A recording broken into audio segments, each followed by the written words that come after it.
Hello again, everyone, and welcome back to the Frontline with Joe and Joe Pasillo. As always, joined by Joe Ressinello. And once more, dear brothers and sisters, let us go in to the breach. And we just want to take the opportunity to wish everyone a Merry Christmas. That's right, Joe Ressinello. It's not Happy Holidays, okay? It's Merry Christmas, and that's what we're wishing everybody. I'll tell you what, Joe, it's sad when you get to the point where, so you greet somebody, let's say the other day, the end of last week, I'm at work and somebody says, says, hi, how are you? Oh, nice to see you. Merry Christmas. Happy holidays. It's like you said something wrong to the person because you wished them a Merry Christmas. It really is sad. But we want to thank you all for being here. Remember, Joe and I are always on the Crusade channel, Monday night show.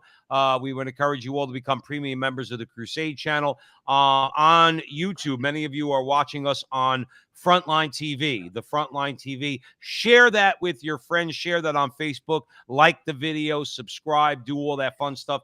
That really helps us. That's the primary social media platform right now that Joe and I, with our producer, Jonathan Ross, are promoting, the Frontline TV. And remember, Joe and I have a Tuesday and Thursday noontime interview show on the Veritas Catholic Network, 1350 on your AM dial, 103.9, on your FM dial, serving Connecticut, Westchester, and Northern Long Island. But you can download the app so that you can have access to all of our station's content, and you could get all of Joe and my interviews over the last several months. There's about 35 to 40 of them. So we really appreciate all your help. We certainly appreciate all your prayers. So let's get into it, because I did say Merry Christmas. And of course, I know there are maybe some non-Catholic Christians out there.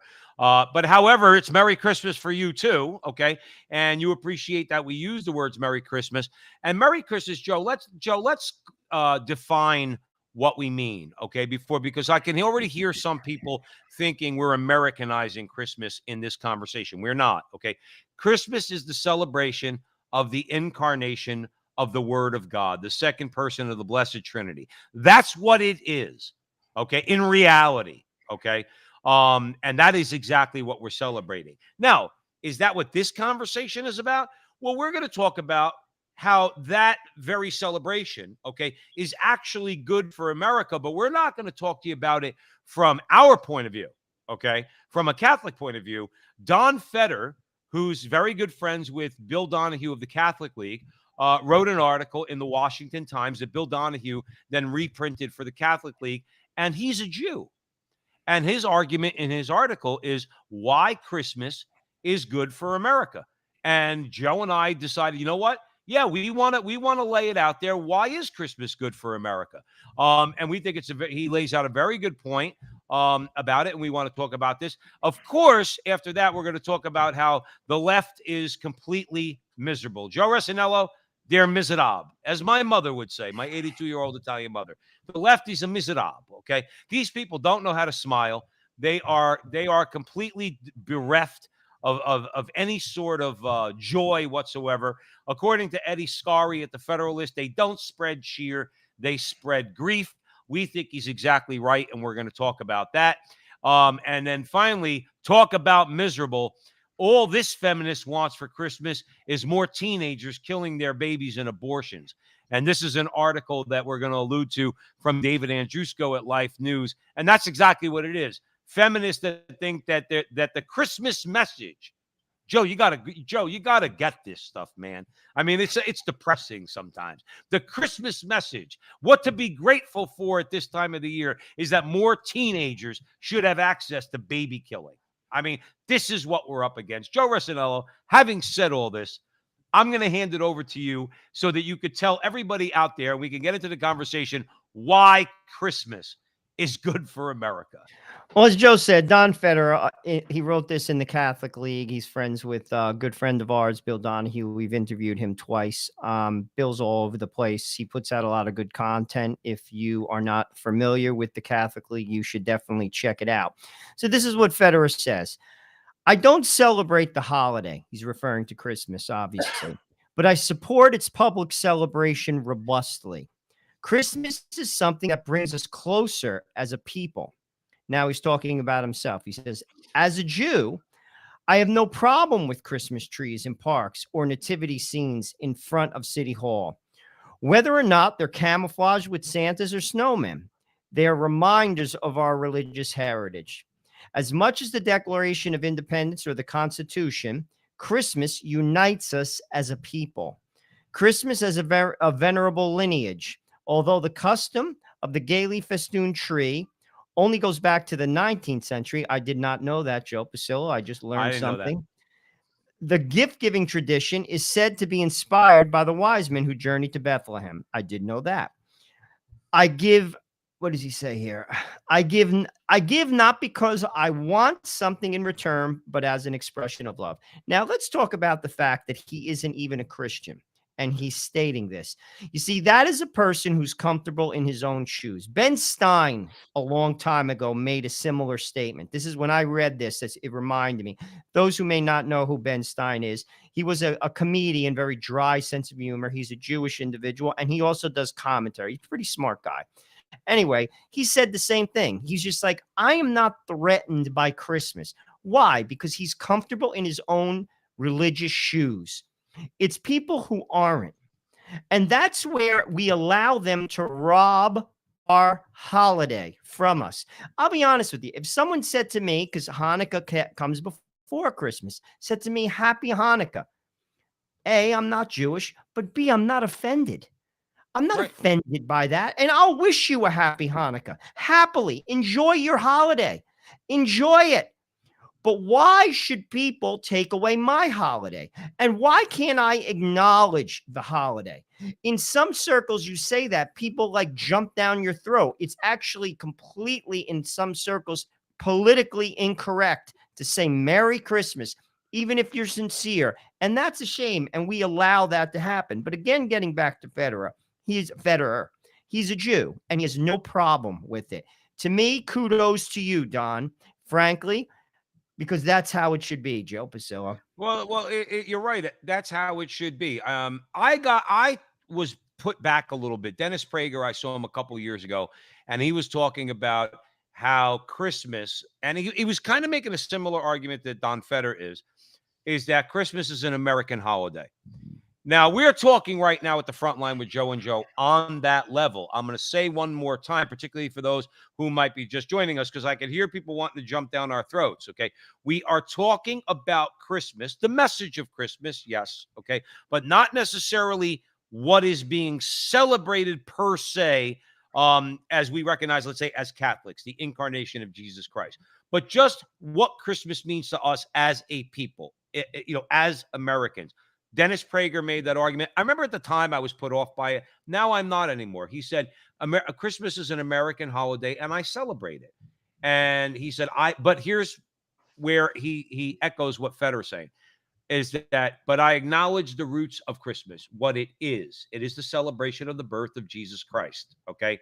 He goes, I don't celebrate that, but I accept Christmas as an American holiday. And he basically said the same thing. That brings us all together. There's a spirit of the holiday that I could celebrate, okay? And I'm not offended by it whatsoever. And he was attacked.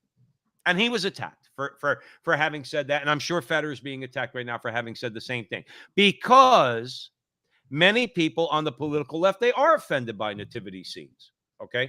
They are offended by, let's say, any expression of Christianity in the public square, particularly traditional Christianity, which is Roman Catholicism. Okay. When you say Merry Christmas to people, they take up to it. And quite frankly, Joe, I mean, you tell me what you think. I think it's because we live in such a dark time that people don't even want to hear the name of Christ. Not because they're offended, because they don't even want to acknowledge it. We're so bereft of let's say the message of Christianity in this country. We could go on and on about the list of things that we do to violate the natural law and God's law, from abortion, transgenderism, and all of it. I think a lot of people just don't want to hear it. Quite frankly, I think they're very curmudgeonly people.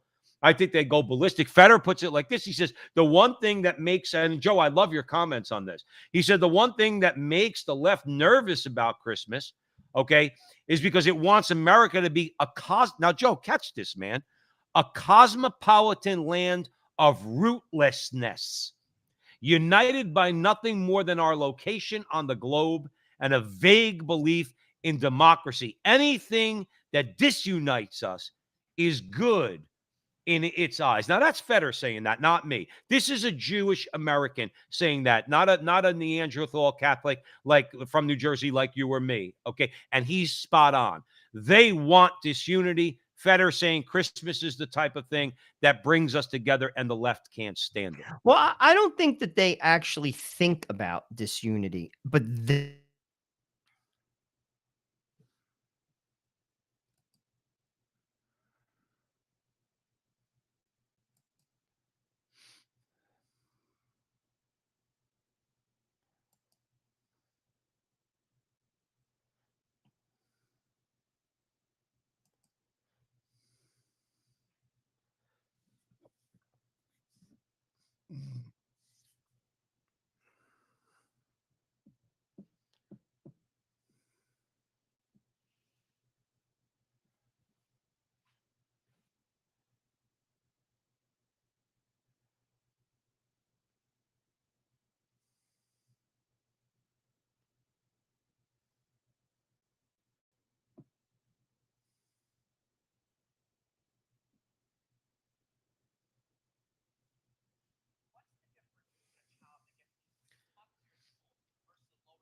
So I think Joe got kicked off there a second.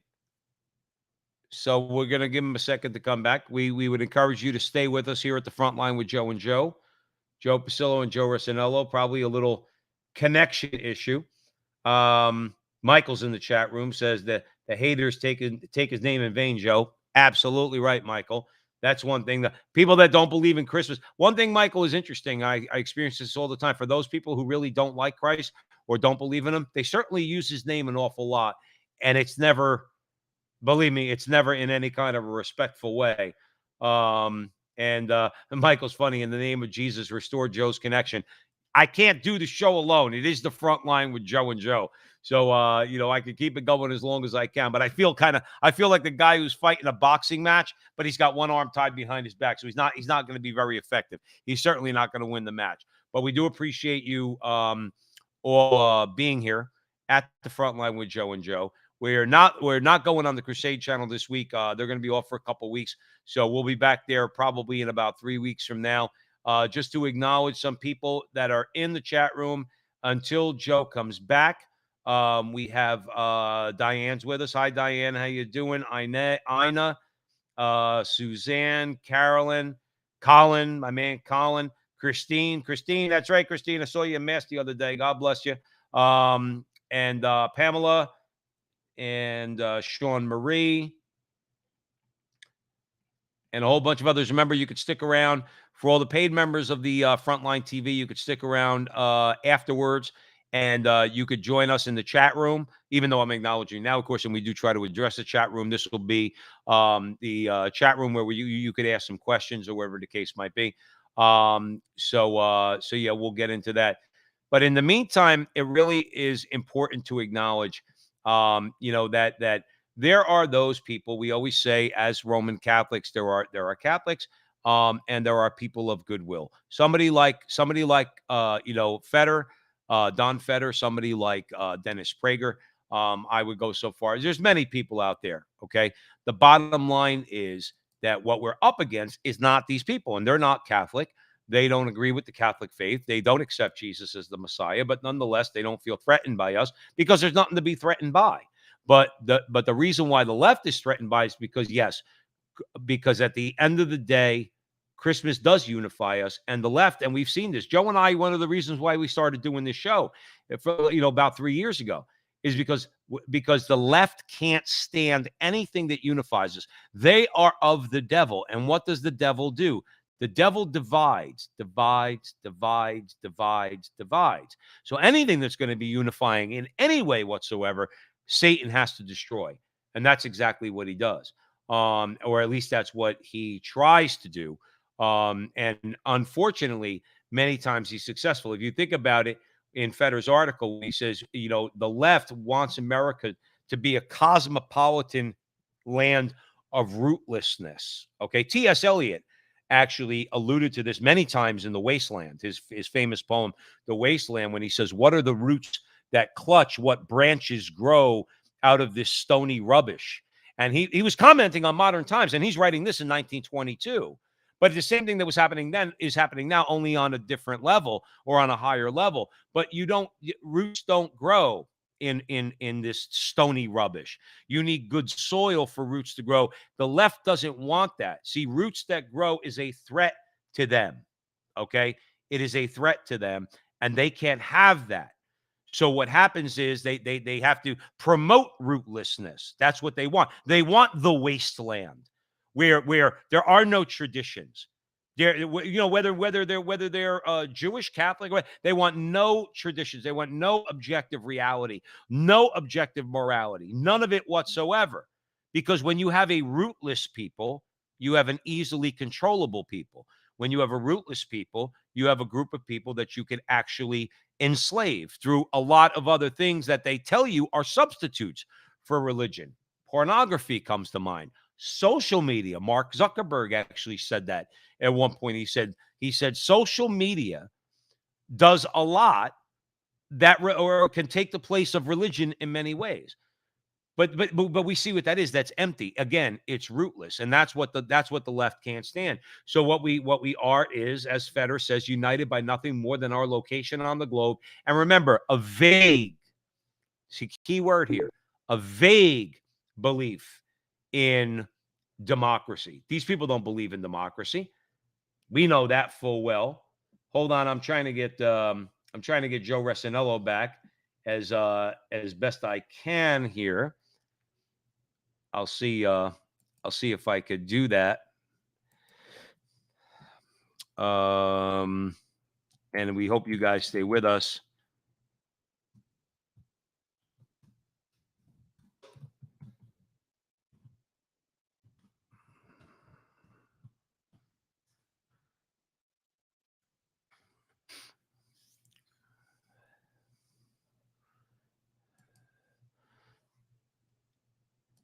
Yeah, Diane's in the chat room. Diane says how ugly society has become. And again, I apologize at the front line with Joe and Joe. Joe's having a connection issue. As long as you could see me, my big mouth is going to keep going tonight. Diane says went to public school back in the 70s.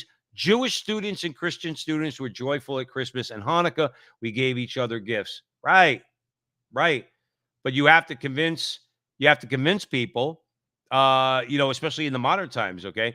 A lot of the message out there, Diana, is anti-Christian or tries to sow this idea of anti-Jewish hatred on the part of Christians. They do that all the time. The left is notorious for trying to sow those seeds of that division. They also try to do it in terms of race, Diane. No, so what you get is, like Jews and Christians are supposed to hate each other because of religion. Okay. And we do have fundamental disagreements. There's no question about that. They don't accept Christ.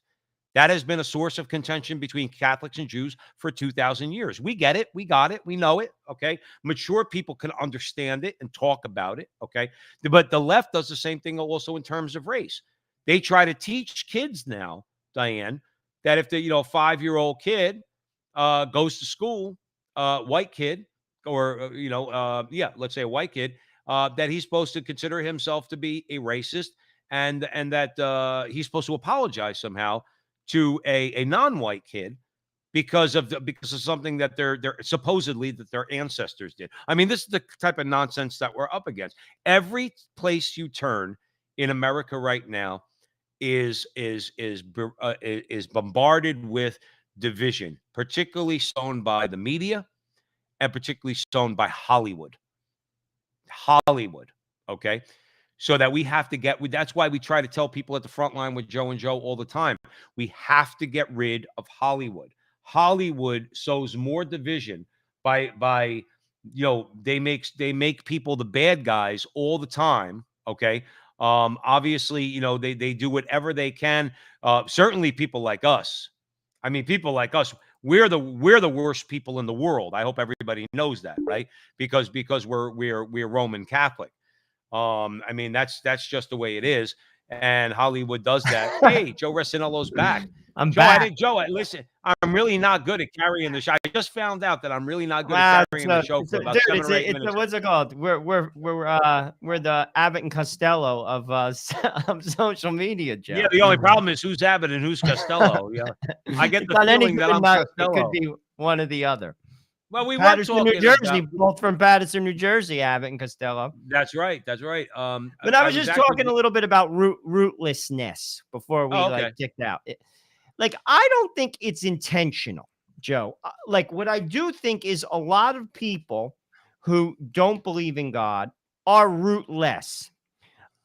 It goes with the territory. People who have roots, deep roots in areas of the country, tradition, there is usually some semblance of God. It may not be Roman Catholic.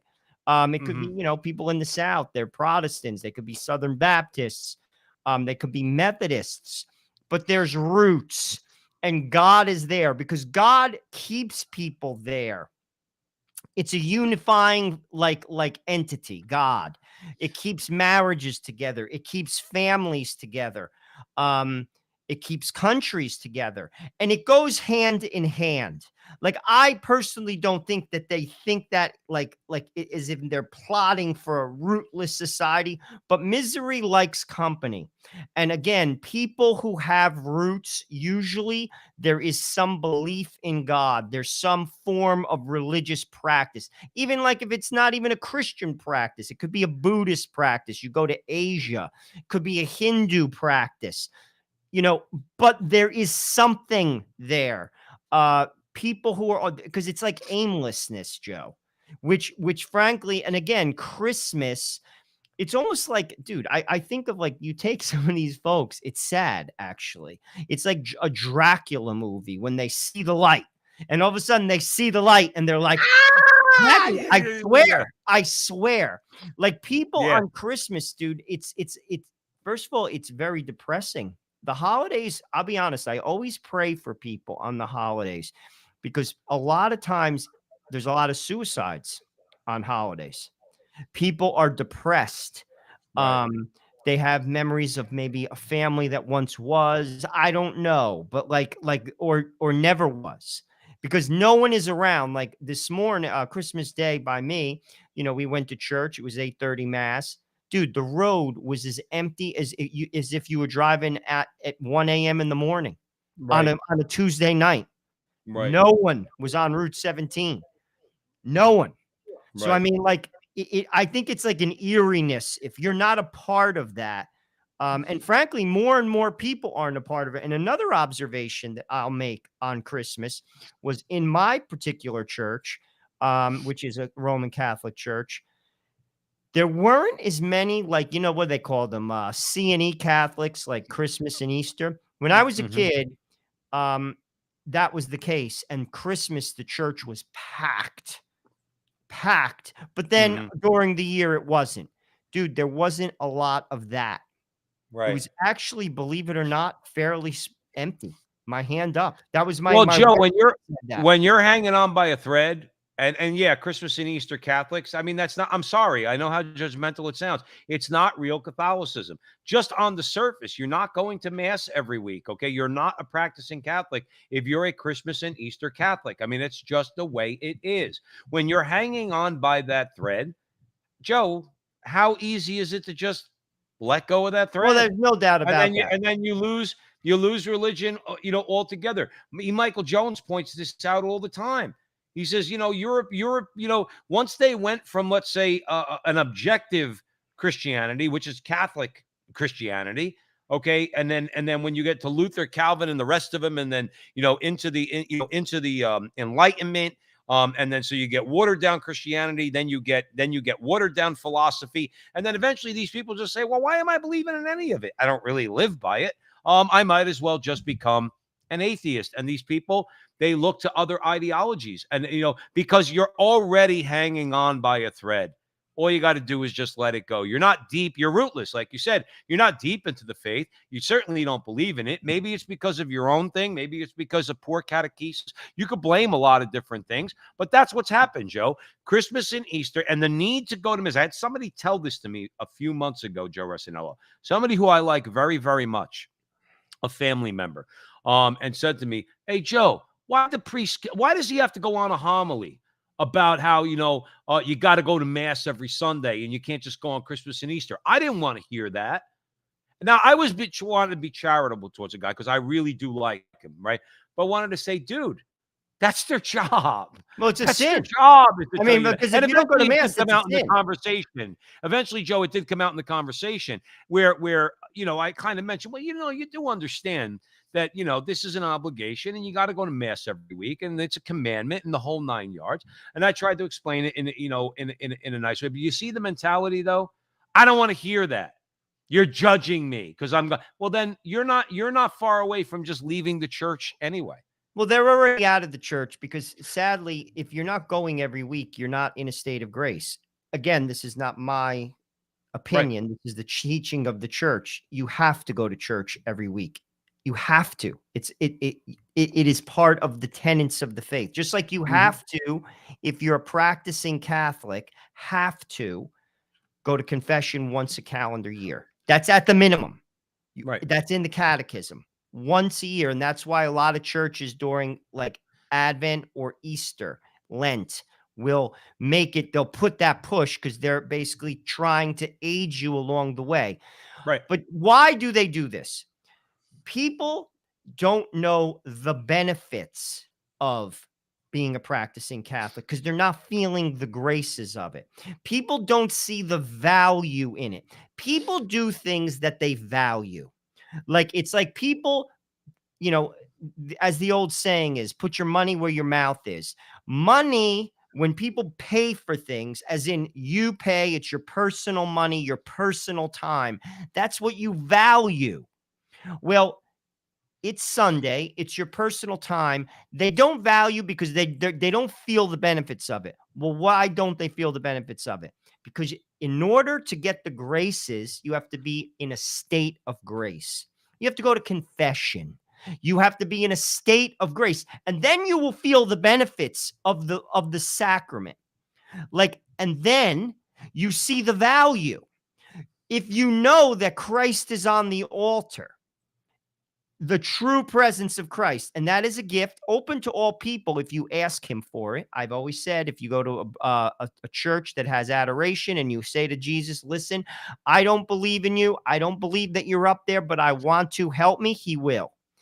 But when you do, again, your whole world changes. Your whole life changes. You'll want to go to church every day because you're getting that grace. And it's not magic. It's not psychological. Just like if you eat a meal, no one's going to tell you if you're full, you're not full.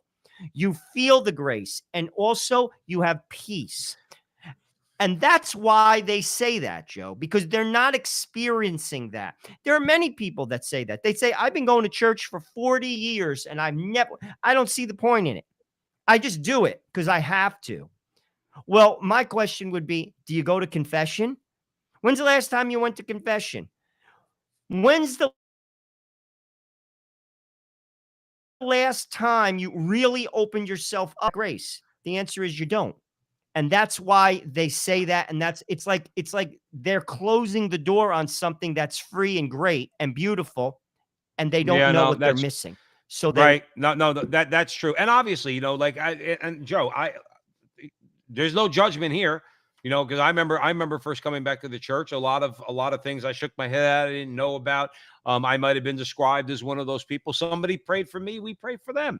I don't doubt that these are good people. I just think they need to go deeper into their faith and understand why the church teaches what it does, and you offer the right solution.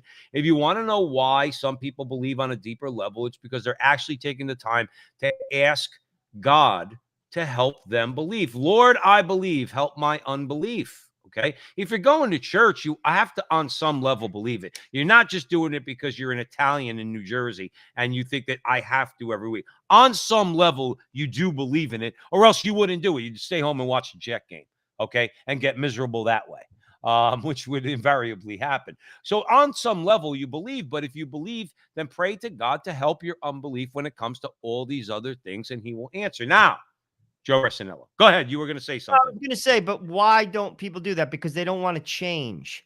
You see, Christ calls you to change. I don't want to change. Like, I like my sins, like the stuff that I do, whatever that stuff is, whatever your deal is. And that's why they don't do it. Because, Hmm. see, authentic Christianity, authentic Catholicism is a daily conversion. You're constantly pushed, sometimes literally, in a Right, direction you may not want to go.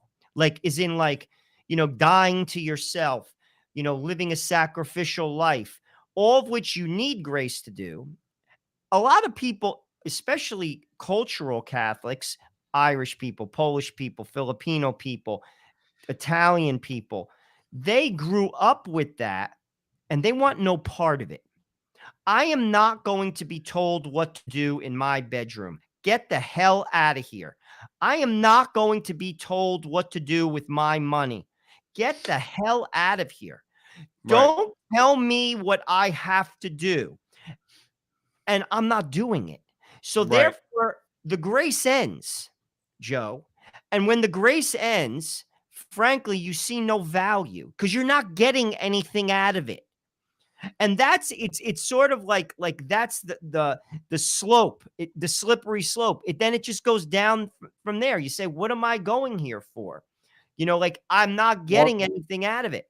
a lot of people, like you said, a lot of people, that's why, and a lot of people have left the church. They've had that attitude. A lot of people are in the church and they are sincerely, maybe they're obstinate, again, no judgment here. That's why I only simply mention that those people that are going to mass, and even the ones who say they don't get anything out of it, certainly, we pray for them. They're not the people that, necessarily we're talking about tonight when we're talking about. I mean, these are people who embrace Christmas, okay, and again, there's some criticism there, but they understand the meaning of Christmas, the idea of goodwill. They understand the feeling of coming together as a people, as a nation. We celebrate Christmas, okay? As Don Feder, we pointed out, he's a Jewish American who has no problem with Christmas whatsoever. In fact, values Christmas, and he's a Jew, okay? But now here's the thing, Joe. Joe, I don't mean to break this to you as news here, but I'm going to anyway. There's some people in the world that are completely miserable, okay? And for those of you out there who are not Italian, but you probably understood what I just said, there's some miserable jackasses in the world, okay? And I'll tell you, Eddie Scarry at the Federalist, he basically says flat out, they don't spread cheer, they spread grief. And so what you get here, and the reason why Joe and I are bringing it up at the front line with Joe and Joe, you get people that sometimes I think that are beyond. Now, nobody's beyond prayers. I don't want to say. I was about to misspeak. I don't want to say that. We should pray for the conversion of all people, okay? But there are some people who in the current state are just completely miserable, and they want you to join them in their misery. And that's what we can't allow. Joe Rossinello, I'm going to hand it over to you. Yeah, Joe's referring to, as he said, Eddie Scar. How do you pronounce Scary? I said Scary? sorry, yeah. Yeah, I don't Scary. want to call him Eddie Scary. He probably Two doesn't go by R's Eddie there. That's Scary. quite a name. But I'm going anyway, to say it's sorry. but in this particular article, he quotes Brian Broom, and he wrote a Washington. Just to give you a little taste of what Joe's talking about, he wrote an op-ed in the Washington Post. This is what Broom had to say in Scary's article. He expressed his general disdain for the holiday spirit, announcing this was published in the Washington Post. Washington Post, yes. Uh, I hate Christmas. There have been years when I've skipped Christmas completely, taken advantage of the fact that the whole country is shut down and silent, and spent the day watching horror movies alone and eating Chinese takeaway. He wrote, someone you know and love may prefer this option. For those who hate the holidays, I stand with you. That is just sad because I'm going to tell you this. I grew up in a family that Christmas was always celebrated. Always, my whole life. Christmas Eve, Christmas Day, huge meals, family, celebration, joy, children. Like, that is so sad.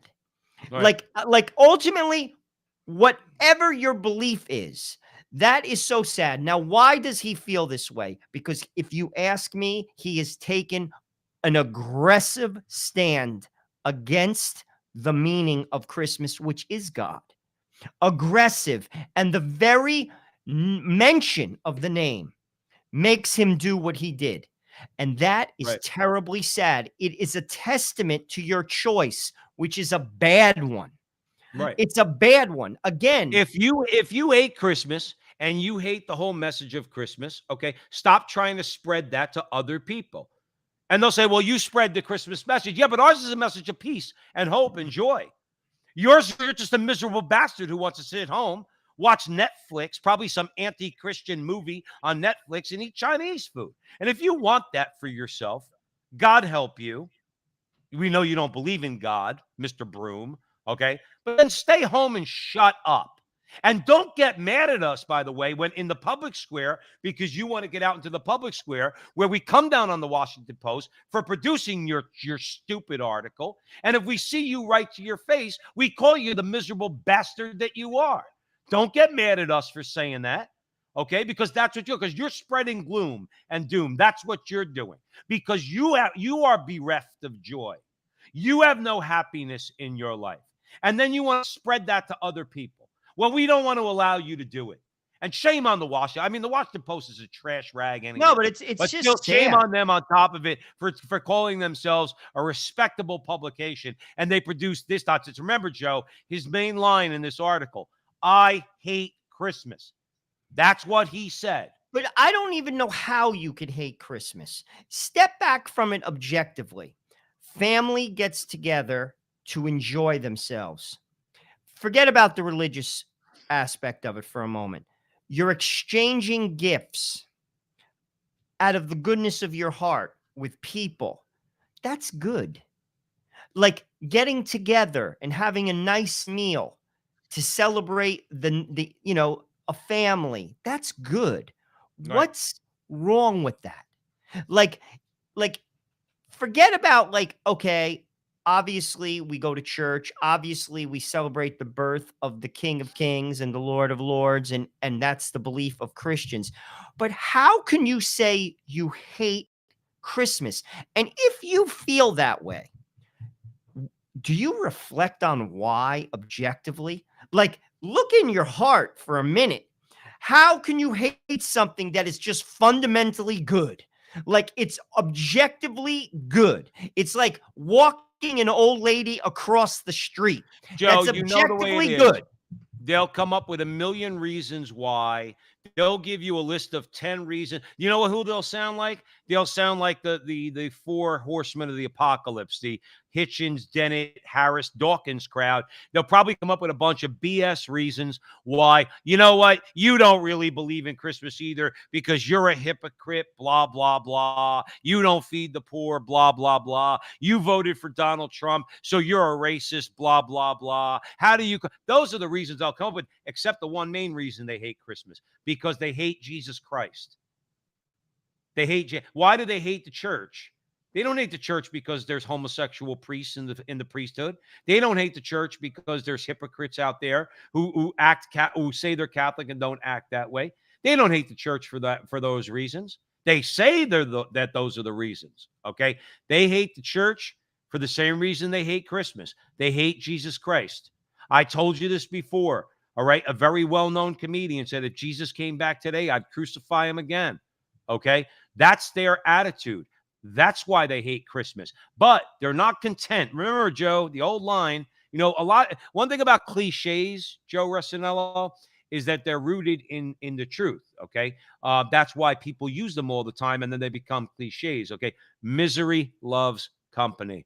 And when Well, somebody I who hates actually think Jesus it's Christ, real quick, I when no, but somebody who I hates think a lot of go times. ahead. I'm sorry. I think a lot of people who have issues with Christmas have a wound that's not being tended to, and they blame God. Like a lot of people who turn from God, there is a wound there under all of those things that they say. Like, sadly, all they have to do is turn to God and frankly open the wound up. I always use the example of the big wheel. When you hurt yourself as a kid and your mom sees you wipe out and she runs out into the street and she's like, what happened? And you're holding your knee and you don't want to show her the wound.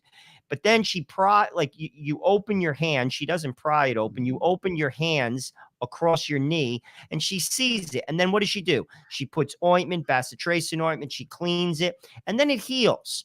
You see, people are reluctant to show their wounds to God. God knows what they are.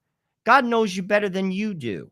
Right. We're reluctant to do that. And then what happens when we don't do that? The wounds fester.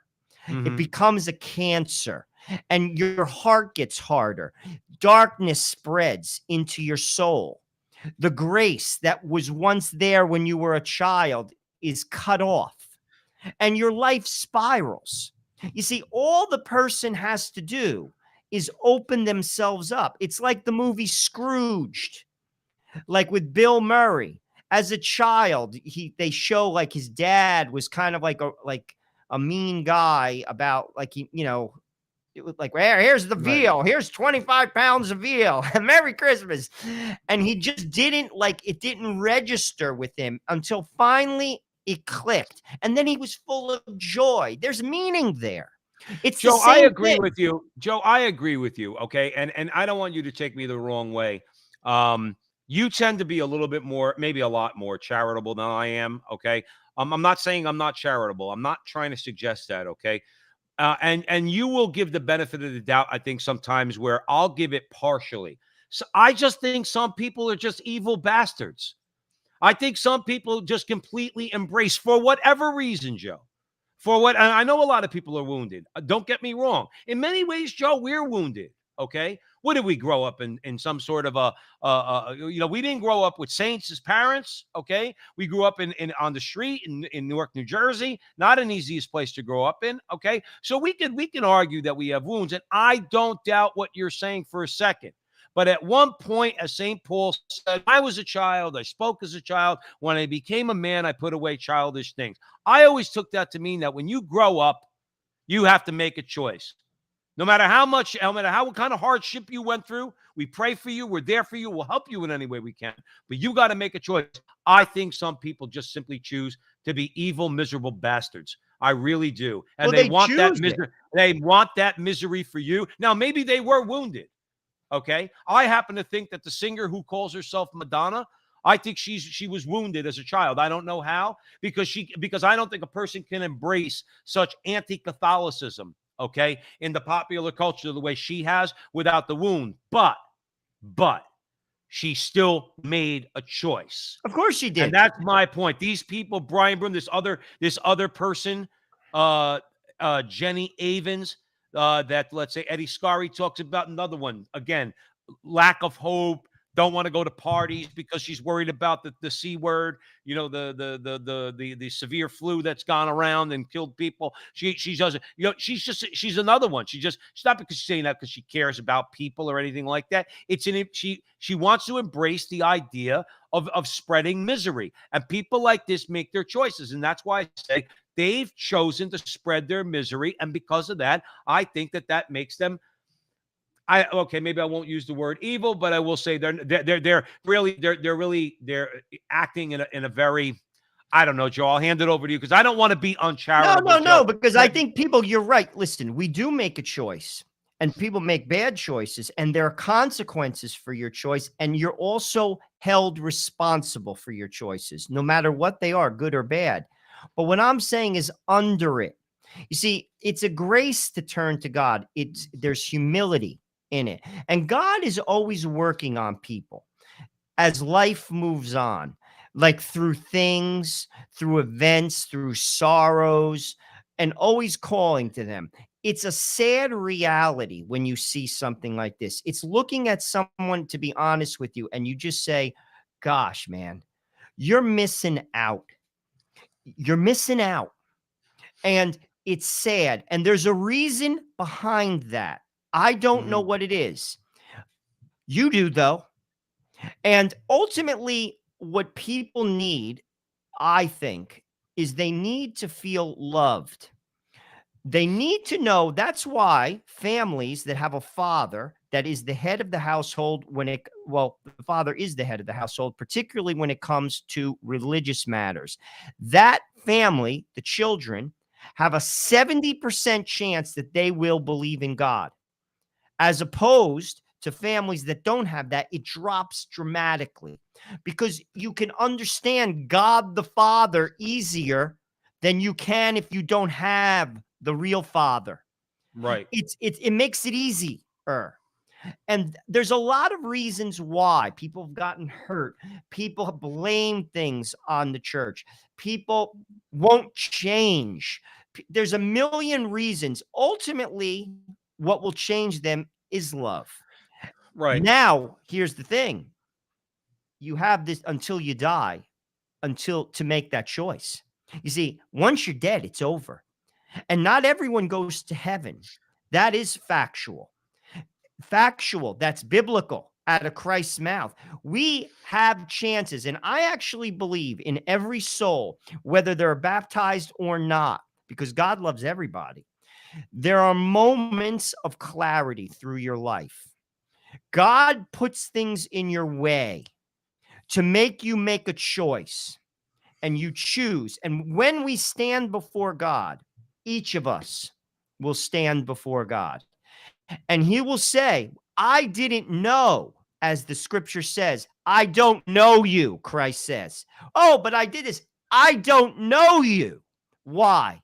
He'll say, what about that time when you were 17, when that moment happened, blah, blah, blah. And it's almost like God sticks his head around the corner for a split second and says, like, I'm real and I'm here, and just tip away. Then you make a choice at 32 years old. Remember that time when blah, blah, blah, this happened and you were down and out, and for a minute you prayed for a second and then you had peace? Do you remember that? Yeah, I do. Well, why didn't you change then? I made myself known to you. Oh, do you remember when you were 50 years old? That time when this blah, blah, blah, blah, blah happened? And then I kind of said, you said a prayer, a split second prayer, and I made myself known to you for 5 seconds of peace and joy. Why didn't you change? Oh, Right. oh, oh, oh. This is, I think, the way it goes. We'll have no excuse when it's over. And it's those minutes that we respond. And Christmas is one of those moments because the world stops. It's silent. Well, Every that's why Joe Resinello at the front line with Joe and Joe Pasillo, Joe Resinello. That's why I think there's been a concerted attack on Christmas. And now it's been going on from the time we were kids, but it's really ramped up. It was never this bad, where you really have to question whether or not you should even offer someone verbally a Merry Christmas without some sort of fear.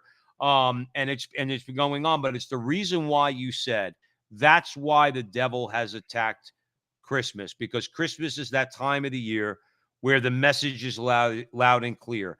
Whatever tradition you're in, whatever religion you're in, the message of Christmas is that God so loved the world that he sent his only begotten son, that he who believes in him shall not perish but have eternal life. It's called the incarnation.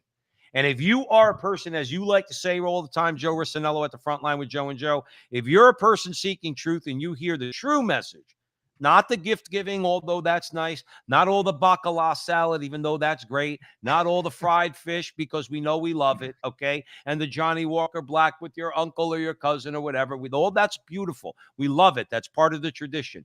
But if you're truly a person that's seeking the truth, and you hear the true message of Christmas, which is the celebration of the incarnation of the eternal word of Jesus Christ, it makes you think. And it can very well, and I'm sure it has in human history, we won't know about it until the end of time, that it causes conversions, and has caused conversions, okay? Well, I'll Because tell you, people I of mean, Christmas goodwill. Day for me, in my church, it wasn't that crowded, to be honest, but I did see a few faces, a couple families that I don't usually see. And I saw an Mhm. old man come in. He was probably well into his 70s. He came in alone and he was dressed in a suit. and I never saw him. And I said a prayer for him to myself when I looked at him. I said to myself, gosh, this guy looks like he's alone. For some reason, he's come to church today. He went in the back. He said a prayer by a saint statue. He sat alone in the back. I said to myself, gosh, pray for this poor man. Pray for him. For some reason, he's here. You see, Right. it's a moment of God reaching out to us again and again. He does it every year. For some reason, that man came in. And that's open for everybody. That's why Christmas is good for America. Objectively speaking, it's a ray of light into a Mhm. dark world. And here's the thing. If you don't believe what I'm saying, if you think it's some hokey superstition or some psychological delusion, what I would say is I invite you to go to a church and say a prayer and speak in common terms to God and basically say, I just don't believe in you. What is this? Why do people for centuries on end come here? What is about it? What's it about? I'll tell you something. I think you'll find something there Right. if you did that sincerely, and your life might change. Well, Why do let's but also, Joe, why would you want to bask in misery? because Like, Joe, you have to ask you listen, you have to ask yourself that is a mystery that I don't understand. When I think of the knowledge that the angels had right after their creation, according to Catholic tradition, the angels had all knowledge of God right after their creation, and they made a choice. And I think in my mind, why would you choose that? Joe, love at the end of the day, if you want to see what love is, and we say it all the time on the show, okay, love is not a noun, love is a verb. Now, an example of that action would be what we're talking about at Christmas, the action of God, the second person of the Blessed Trinity, coming into the world, condescending to become one of us in everything except sin. Why would God do that? Because the action is an act of love, okay? The love itself is an action. And Joe, some people, they don't they are opposed. Love has to be a choice, and some people just refuse. They make a choice to refuse to know, love, and serve God. They don't want it. They're first of all, they're lied to by the devil, but then I would take it all the way to the devil. Why would even he choose what he knew to be the destructive path? Pride, whatever you well, I want to. won't People, serve. I I think won't some serve. people, that comes down to that, because ultimately, behind a belief in a God is that you are acknowledging something that's greater than you. Right, There are people that can't do that. Just like there are people who can't say these words, I'm sorry or I'm wrong. right. I'm They're unteachable. I've learned this in my own adult life. There are people I've encountered in my own family. You could lay something out, forget about religion. I'm talking mathematical fact, just like math. 2 + 2 is 4. I could lay out an objective fact to somebody. They won't acknowledge it, nor will they even choose to look at it. It's undeniable, Right, it's unrefutable right. because of pride. It's a will. I will not acknowledge that, because if I acknowledge that, I deny my very presence in my life and all of my choices, and I'm not about to do that. Well, So I won't do that. right. Well, let's piggyback on that. And I'm almost, Joe, I gotta say, I'm almost afraid to speak right now because Sean Marie's in the chat room. She says, Joe P quit. Joe R was on a roll. You know what that reminds me of? Remember last year, somebody was in the chat room and said, why doesn't the fat guy let the skinny guy talk more? I remember that. I was like, I'm the fat guy. But along those lines, all right, because we were almost coming up on an hour, but we're going to spend a few more minutes. Is that we just want to mention now? You mentioned earlier, Joe. You use words like darkness, refusal to bend the knee, and being mired in this. This story, and we're just going to cover it briefly, just a few minutes. David Andrusko in Life Oh, News talks about this particular feminist. All right, And what she wants for Christmas, Joe, I'm going to let you tell all those that are listening out there to us at the front line with Joe and Joe, because I think it's disgusting. Yeah, and Drusco in Life News reports on this. Carolyn Riley, she's a reporter of reproductive rights. She calls herself a reproductive rights advocate. She currently is a legal fellow for Rewire News Group, which is located in Boston. This is what Riley had to say. She said, you'll get what I'm saying in a moment. She basically says abortion is healthcare. Abortion is a moral good, and it is life-saving and life-affirming. Here it goes. Abortion is freedom. And what's better at Christmas than that? For all. Teens deserve abortion, access without stigma, cost, or interference from their parents or the state. Few things bring me more joy than making a list of things to get and give. But this holiday season, my number one gift isn't anything I'll find under a tree. Instead, this year, at the top of my Santa's list is teen access to abortion. Now, this is a twisted person. Now, again, I sometimes try to get into their head. Why does she think like this? Well, clearly, she's a secular person. She looks at sex as just an activity of pleasure. And obviously, we all know that when people have intercourse, there's a possibility of a child. And that wasn't intended. And we also, we live in the real world. People have sex without the intent of having a child. Even married people do that. Most married people do that. So what do? I don't want this child. We get rid of it. So they're looking at it from a different lens. But what I would say to Miss Riley is this. First of all, and this is an objective statement, not a religious one. Abortion hurts women. This is an objective statement. Women who have abortions are wounded.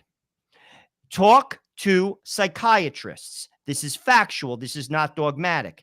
High rates of suicide, high rates of drug use, high rates of promiscuity. They don't want anything to do with men. There's tons of effects of a woman that has abortion. Why would you want that for a teen? Why would you want that for a teen? Now, that's an objective statement. Could it be what we said earlier? Is because I would venture to say that this girl probably has had one or more abortions, and she wants to promote that for the simple reason that, remember something.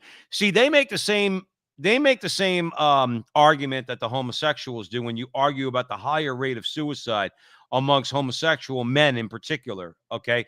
And those women who have had abortions, they make the same argument. Well, if the Catholic Church would just stop telling them that they're wrong, maybe they wouldn't kill themselves. Listen, if the Catholic Church didn't say one word, those numbers wouldn't change. You would know you're wrong. You would know you're wrong, because when you see, Mike Jones uses language. That's why I like him a lot, because he uses appropriate language. He doesn't say abortion or sodomy, it violates the natural law.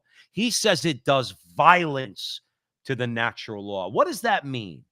What do you think the effect is going to be on the human person who knows the natural law, because it's written in your heart? Whether you want to believe it or not, you know it's wrong. The church doesn't have to say a word about your abortion. They don't have to say a word about your sodomy, okay? And those rates of suicide and depression and drug addiction and alcoholism and everything else are going to be just as high, because you know it to be wrong. And this Caroline Riley, Joe, I would bet a good amount of money this girl has had one or more abortions, and she wants company in her misery. Well, people want to justify behavior, and many times people who are very vocal on these subjects, like you said, there's a wound there. Like you said, those numbers are real, Joe, and it's like any sinful behavior. You come to the end of yourself, whatever the sinful behavior is. It's built into our DNA. It's called the natural law. Someone in the chat room said it's written on your heart. You see, I've said this on this show. I've used to say this when I taught RCIA. The laws, you want to get something in life,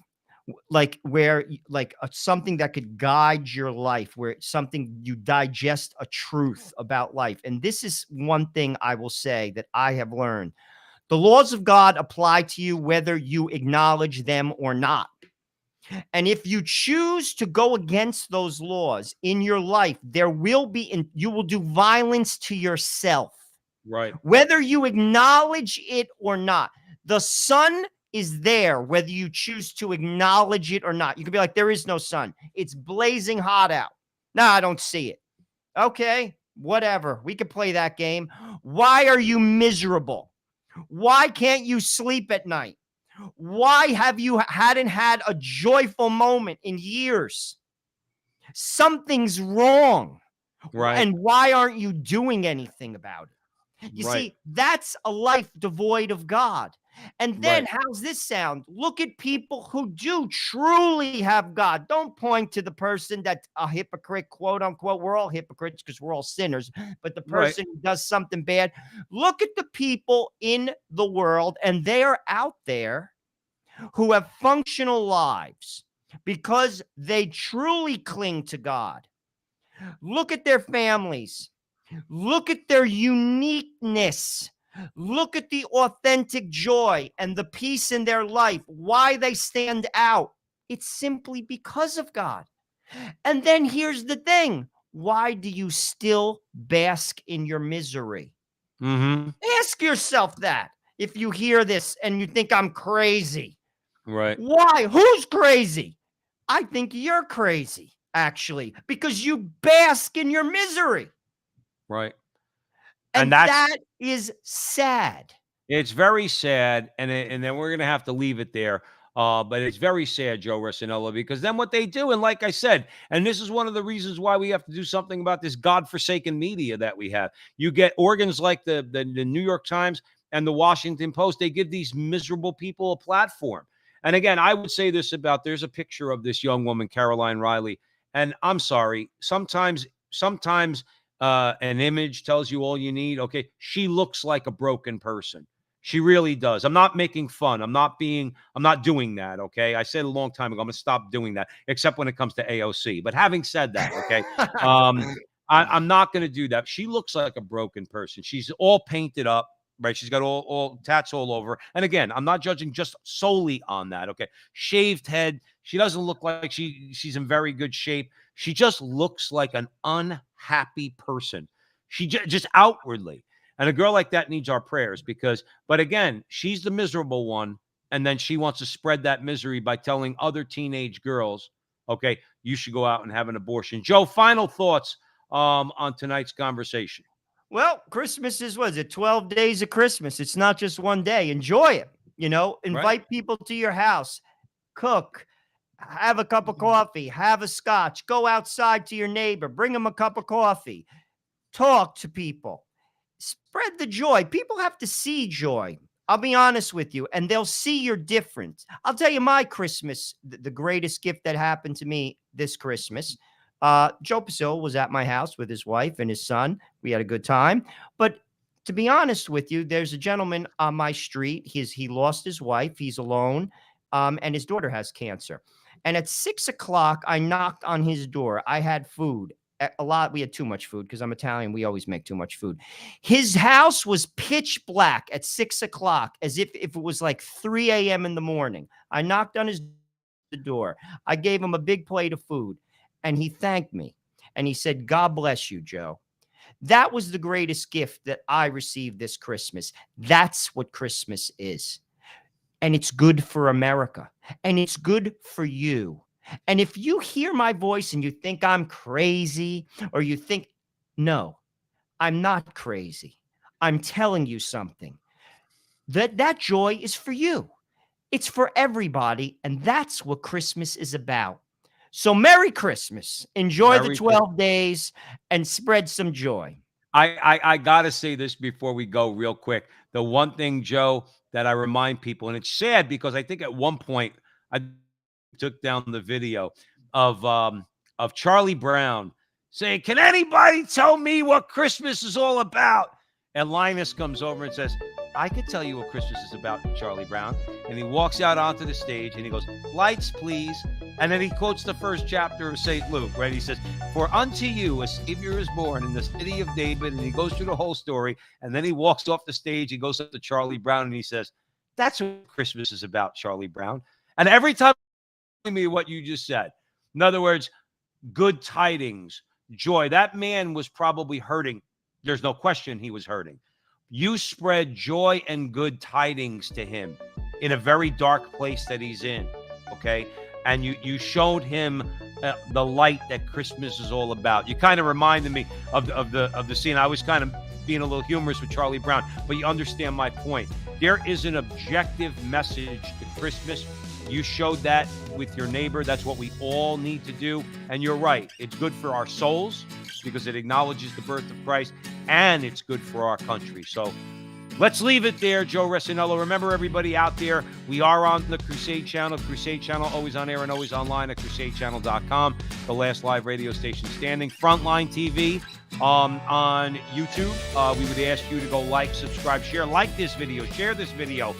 Subscribe to our channel. Share it with your friends, please. And the Veritas Catholic Radio Network. You could find us 13, Joe, what is it? 1039, 1350 AM, 1039 FM. 39 FM in Connecticut, Westchester, Northern Long Island. Soon to be, hopefully, in New York City. So keep that in your prayers.